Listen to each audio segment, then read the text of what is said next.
Negi case में पुनर्विचार याचिका दाखिल। दिल्ली के उपराज्यपाल ने पुनर्विचार याचिका दाखिल करने को दी मंजूरी।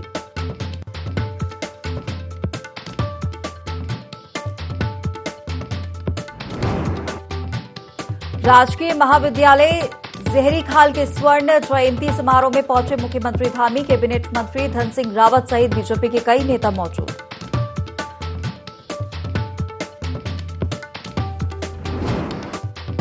कालाढूंगी के महोली बीच में बोर नदी में अवैध खनन पर एसडीओ और एसओजी ने की कार्रवाई। 3 ट्रैक्टर ट्रॉलियां की जब्त।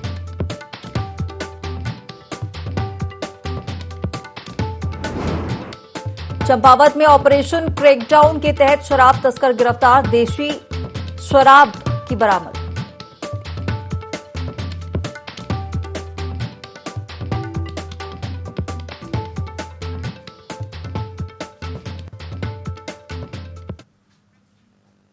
नमस्कार, बहुत स्वागत है आपका देवभूमि लाइव के इस खास बुलेटिन में। मैं हूं आपके साथ हिमांशा मेहता। बुलेटिन की शुरुआत करेंगे इस वक्त की बड़ी और अहम खबर के साथ जो दिल्ली से मिल रही है।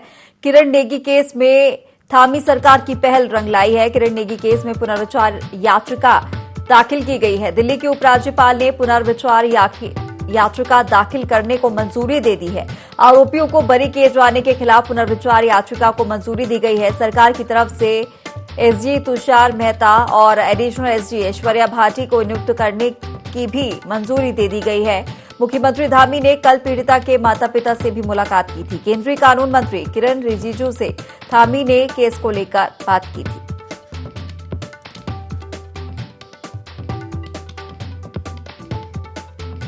तो ये बड़ी खबर आपको बता रहे हैं दिल्ली से। किरण नेगी केस में धामी सरकार की पहल रंग लाई है। आपको बता दें कि किरण नेगी केस में पुनर्विचार याचिका दाखिल की गई है और दिल्ली के उपराज्यपाल ने पुनर्विचार याचिका दाखिल करने की मंजूरी भी दे दी है। आरोपियों को बरी किए जाने के खिलाफ पुनर्विचार याचिका को मंजूरी मिल गई है। सरकार की तरफ से एसजी तुषार मेहता और एडिशनल एसजी ऐश्वर्या भाटी को नियुक्त करने की मंजूरी दी गई है। खबर पर ज्यादा जानकारी के लिए वरिष्ठ संवाददाता आकाश हमारे साथ जुड़ गए हैं। आकाश, किरण नेगी केस में धामी सरकार की पहल के बाद अब पुनर्विचार याचिका दाखिल कर ली गई है। देखो, कह सकते हैं कि मुख्यमंत्री जो पुष्कर सिंह धामी है, उनकी जो पहल थी वो कहीं ना कहीं रंग लाई है।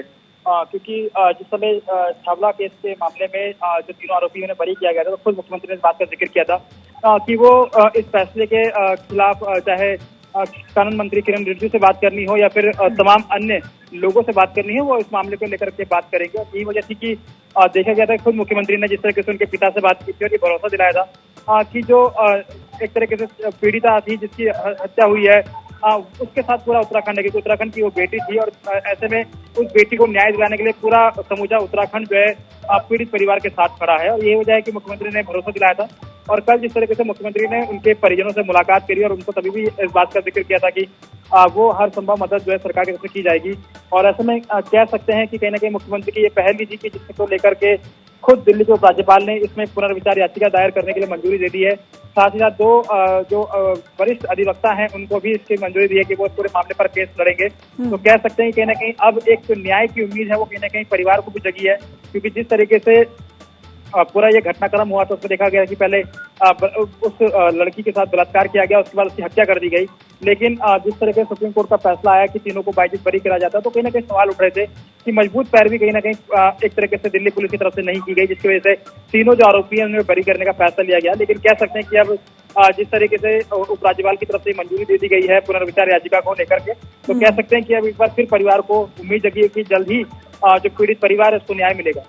बिल्कुल, तो कहीं ना कहीं अब इस ऐसे में अगर बात की जाए आकाश, तो पीड़ित परिवार ने भी राहत की सांस यहाँ पर ली है।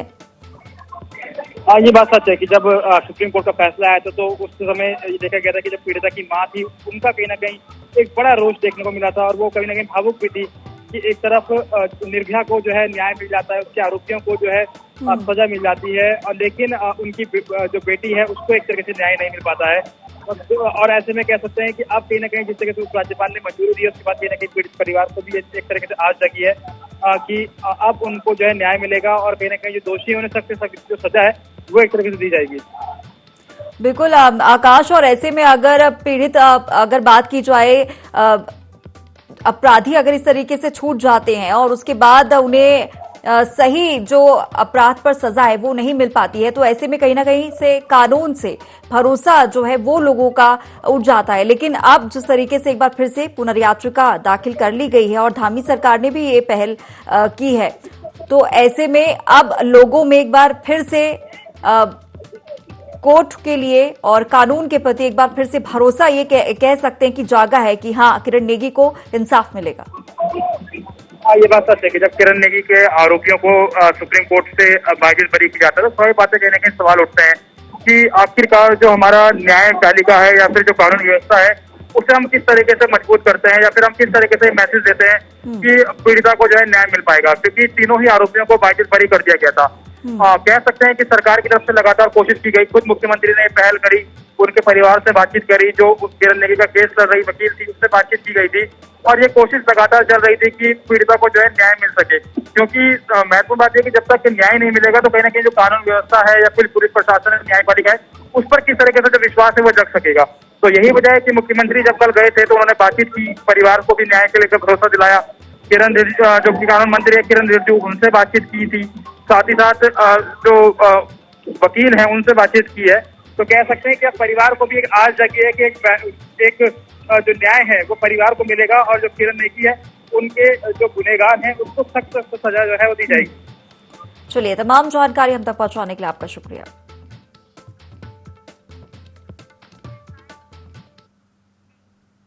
चलिए, और अब खबर देहरादून से। कांग्रेस नेता प्रीतम सिंह आज शक्ति प्रदर्शन करेंगे। संगठन से अलग प्रीतम सिंह का सचिवालय कूच करेंगे और प्रदेश सरकार के खिलाफ प्रीतम सिंह प्रदर्शन करेंगे। प्रदर्शन में विधायक और वरिष्ठ नेताओं को आमंत्रित किया गया है।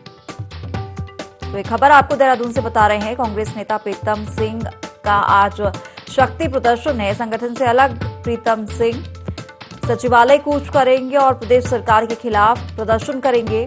साथ ही आपको बता दें कि प्रदर्शन में विधायक और वरिष्ठ नेताओं को आमंत्रित किया गया है।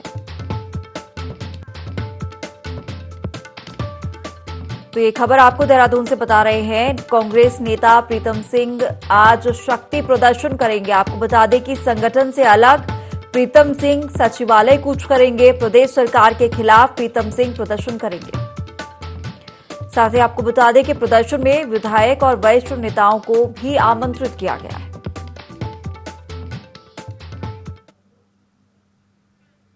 चलिए, आगे बढ़ेंगे। खटीमा में बिजली रोड यूपी उत्तराखंड सीमा पर बसे मचकमी गांव में नदी किनारे कई प्रजातियों के पेड़ लगे हुए हैं जिसकी कीमत लाखों में है, जिन्हें वन माफिया बिना परमिशन के काट रहे हैं। खबर मिलते ही एसडीएम रविंद्र बिष्ट, राजस्व, पुलिस और वन विभाग की टीम सहित मौके पर पहुंचकर निरीक्षण किया गया। शीशम, गुलर, गुटेल तथा सेमुल सहित कई लाखों के 300 पेड़ काटे मिले। इसमें टाइगर रिजर्व के कर्मचारी और खेत स्वामी के शामिल होने की भी खबर मिल रही है। कटे हुए पेड़ों को कब्जे में लेकर जांच टीम ने दोषियों के खिलाफ कड़ी कार्रवाई की बात कही है।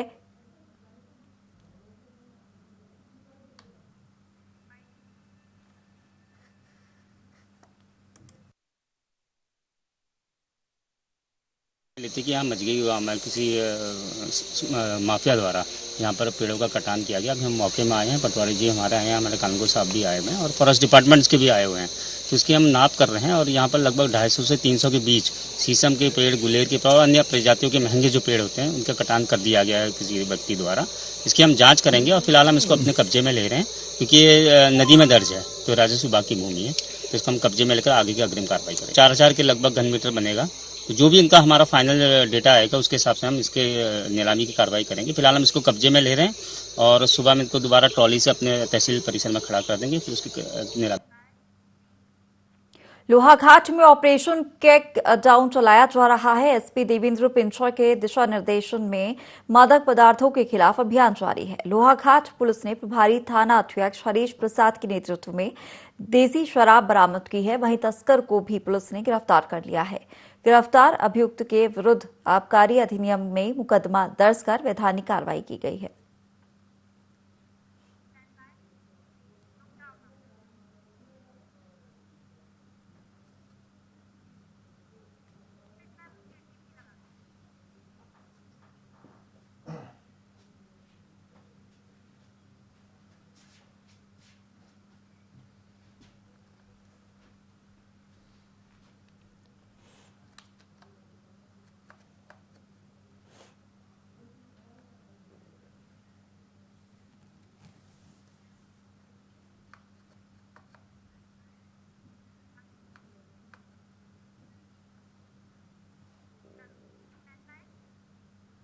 मुख्यमंत्री पुष्कर सिंह धामी ने छावला केस की पीड़िता के माता पिता से मुलाकात की। इस दौरान सीएम धामी ने कहा कि उत्तराखंड की बेटी को न्याय दिलाने के लिए राज्य सरकार हर संभव प्रयास कर रही है। मुख्यमंत्री ने कहा कि उन्होंने केंद्रीय कानून और न्याय मंत्री किरेन रिजिजू से बात की है।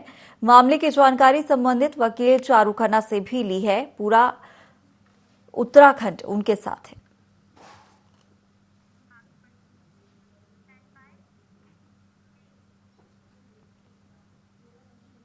हरिद्वार में स्पा सेंटरों पर छापामार कार्रवाई की जा रही है। पुलिस ने कार्रवाई करते हुए स्पा सेंटर की आड़ में चल रहे देह व्यापार का भंडाफोड़ किया है। कार्रवाई करते हुए पुलिस ने 3 युवतियों और 2 युवकों को हिरासत में ले लिया है।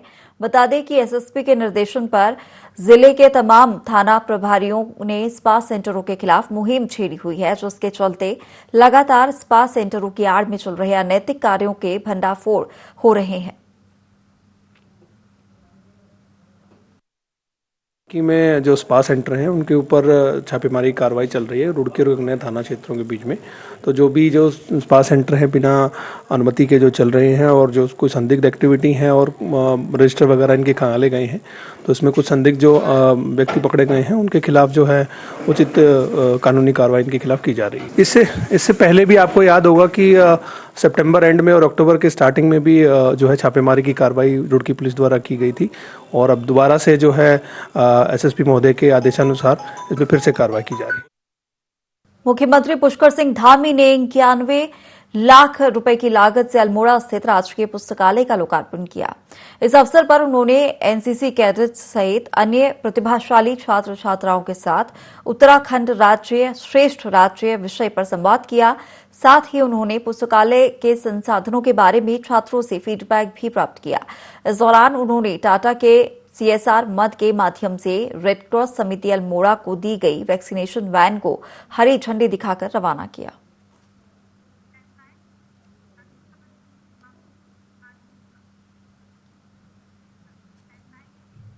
उत्तराखंड के सीएम पुष्कर सिंह धामी 2 दिवसीय दौरे पर अल्मोड़ा में हैं। यहां उन्होंने आजीविका महोत्सव का शुभारंभ किया। वहीं जनपद में करोड़ों रुपए के विकास कार्यों का लोकार्पण और शिलान्यास किया गया। इस मौके पर सीएम पुष्कर सिंह धामी ने कहा कि राज्य को अग्रणी प्रदेश बनाने के लिए सरकार लगातार प्रयासरत है। सीएम ने आजीविका महोत्सव के जरिए पिछले वर्ष 6 करोड़ की तुलना में इस बार 20 करोड़ के ऋण लाभार्थियों को वितरित किए। आजीविका महोत्सव में जहां गत वर्ष जो हमारा ये हौलबाग में सेंटर चलता है, उस सेंटर से प्रेरणा लेकर 1 साल के अंदर 3 गुना जो है यहाँ पर तरक्की हुई है। एक ऋण लेने की जो पिछले साल जो धनराशि थी 6 करोड़ की, वो बढ़कर 20 करोड़ से ज़्यादा हो गई है। और यहाँ पर कल हम लोगों ने 298 करोड़ रुपए की योजनाओं का लोकार्पण और शिलान्यास भी इस जनपद का किया है। साथ ही साथ यहाँ के लिए कुछ प्रमुख घोषणाएं भी की हैं। उत्तराखंड विधानसभा अध्यक्ष रितु खंडूरी भूषण ने चमोली के गौचर में आयोजित 7 दिवसीय राजकीय औद्योगिक विकास एवं सांस्कृतिक मेले में भाग लिया। यहां उन्होंने महिला दिवस पर आयोजित महिला सशक्तिकरण गोष्ठी का शुभारंभ किया। इस मौके पर रितु खंडूरी भूषण ने कहा कि मेले हमारे सांस्कृतिक धरोहर और मिलन के केंद्र हैं। बाद में उन्होंने मेले में लगे स्टॉलों का निरीक्षण किया और घरेलू उत्पादों को भी देखा। गौचर सांस्कृतिक और व्यापारिक मेले में यहाँ पे पहुंचे 2022 में, और आज महिला सशक्तिकरण दिवस मेला मना रहा है, तो इसलिए मैं बहुत प्रसन्न हूँ। महिला उत्तराखंड की हमेशा से सशक्त रही है, मजबूत रही है, लेकिन जैसे मैंने अभी कहा कि बहुत आनंद आ रहा है इस समय राजनीति करने में, क्योंकि कहीं महिला प्रमुख दिखती हैं, तो कहीं जिला पंचायत अध्यक्ष दिखती हैं, तो कहीं मेयर दिखती हैं, विधायक दिखती हैं, तो कहीं ना कहीं इस वक्त महिला धीरे धीरे उत्तराखंड में सशक्त हो रही है और मजबूत। कोटद्वार में भारत विकास परिषद द्वारा आयोजित सामूहिक कन्या विवाह सम्मेलन का आयोजन किया गया। गाड़ी घाट स्थित वेडिंग पॉइंट में किया गया सम्मेलन में विधानसभा अध्यक्ष रितु खंडूरी ने भाग लिया। इस मौके पर उन्होंने नव विवाहित जोड़ों को आशीर्वाद देकर उनके उज्जवल भविष्य की कामना की। कोटद्वार द्वारा ये 4 बेटियों का जहाँ पर सामूहिक विवाह हो रहा है, मुझे बहुत खुशी है कि इस तरह का कार्यक्रम कोटद्वार में हो रहा है। मैं धन्यवाद परिषद को करना चाहूँगी कि उन्होंने इतनी अच्छी सोच के साथ यहाँ पर ये कार्य किया है। पूरी कोटद्वार की जनता का भी आभार व्यक्त करना चाहूँगी कि वो इस भव्य कार्यक्रम के साथ जुड़े और सभी लोग यहाँ पर आशीर्वाद देने वर वधू को आए हैं और मैं भी इसीलिए यहाँ पर वर वधू को आशीर्वाद देने के लिए आई हूँ। बहुत अच्छे सोच और बहुत अच्छी परंपरा एक है और इसको हमें आगे भी करते रहना चाहिए और प्रयास करना चाहिए कि ज़्यादा से ज़्यादा ज़रूरतमंद बेटियों को उन तक हम पहुँच पाएँ और जहाँ उनको हमारी ज़रूरत हो वहाँ हम उनकी।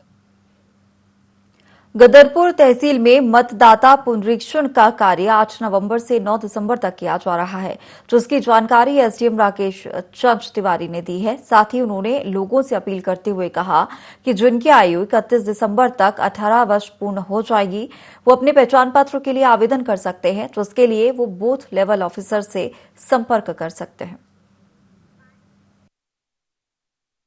मतदाता पुनर्निरीक्षण का जो कार्य चल रहा है वो 9 नवंबर से 8 दिसंबर तक के चल रहा है और प्रत्येक जो मोहल्ले की बीएलओ हैं, बूथ की जो बीएलओ हैं, उनसे संपर्क में रहें मतदाता लोग और अपना अपना नाम, किसी को अगर करेक्शन करवाना है या नया बनवाना है, 18 साल से ऊपर के जितने भी लोग हैं उनको अगर नया बनवाना है तो उनसे अपने बीएलओ से संपर्क कर। इस समय मतदाता पुनरीक्षण कार्य 9 नवंबर से लेकर 8 दिसंबर तक चल रहा है और हमारे प्रत्येक बीएलओ अपने मतदेय स्थलों पे इस समय बैठ रहे हैं और जो 1 जनवरी 2023 की आर्ता तिथि रखते हुए जिनकी आयु 18 वर्ष पूर्ण हो रही है, ऐसे सभी बच्चों को मतदाता पहचान पत्र बनना है।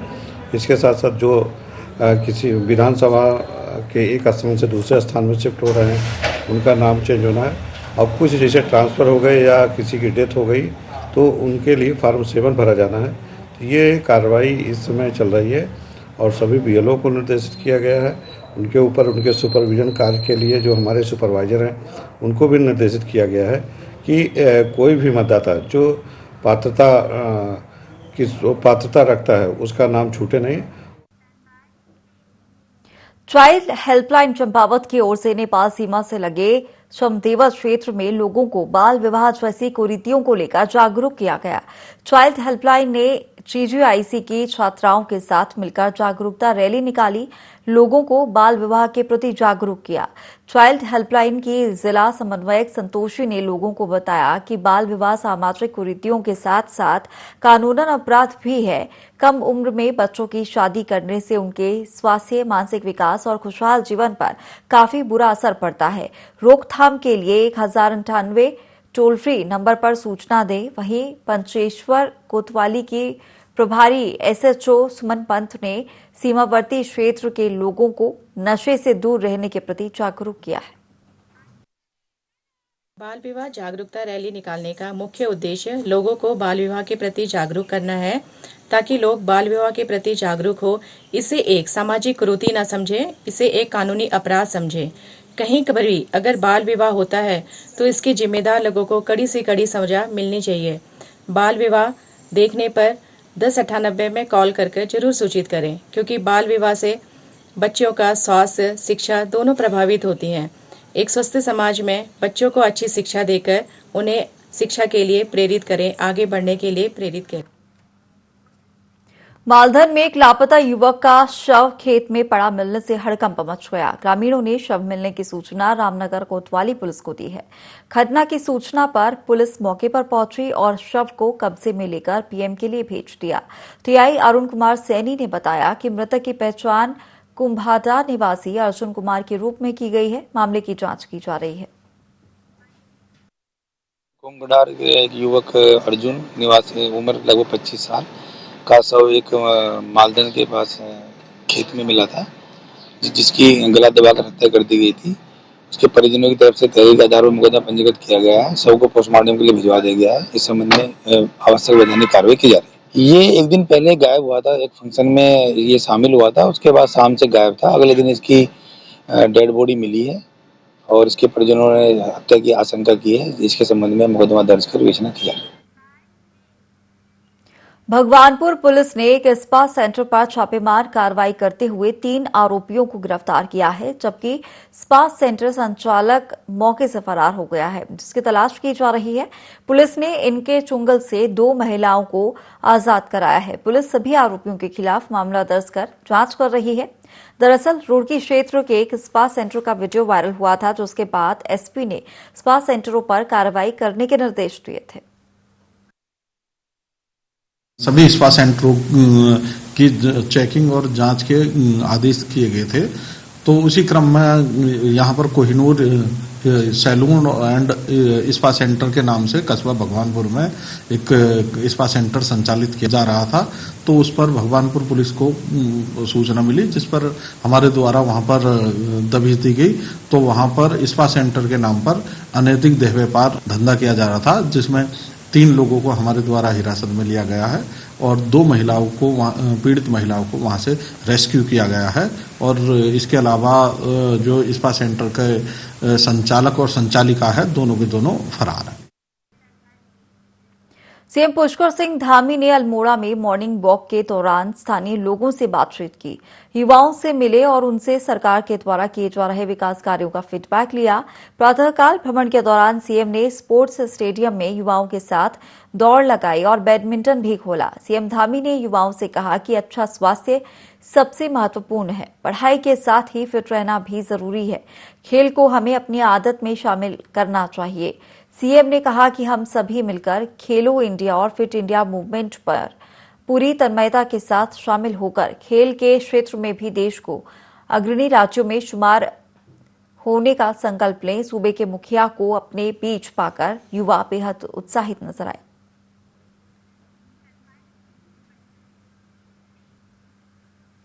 मुख्यमंत्री पुष्कर सिंह धामी अल्मोड़ा दौरे पर पहुंचे। इस दौरान उन्होंने सर्किट हाउस में भाजपा कार्यकर्ताओं से मुलाकात की, साथ ही पदाधिकारियों, व्यापार मंडल और अन्य संगठनों के पदाधिकारियों, बार एसोसिएशन के पदाधिकारियों और प्रबुद्ध नागरिकों से भेंट की। मुलाकात कर सीएम ने उनकी समस्याओं को सुना और संबंधित अधिकारियों को समस्या के निस्तारण के निर्देश दिए।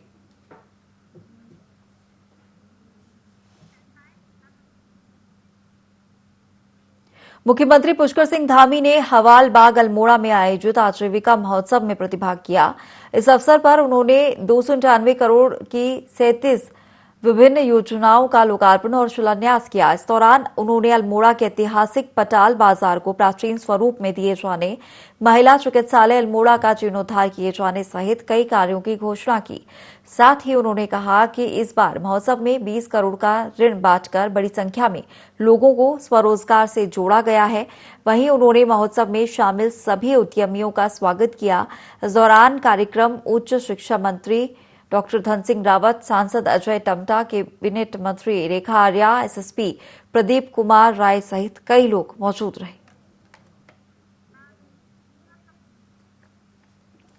तो आजीविका महोत्सव का शुभारंभ किया गया। सीएम धामी ने सभी उद्यमियों का इस दौरान सम्मान किया।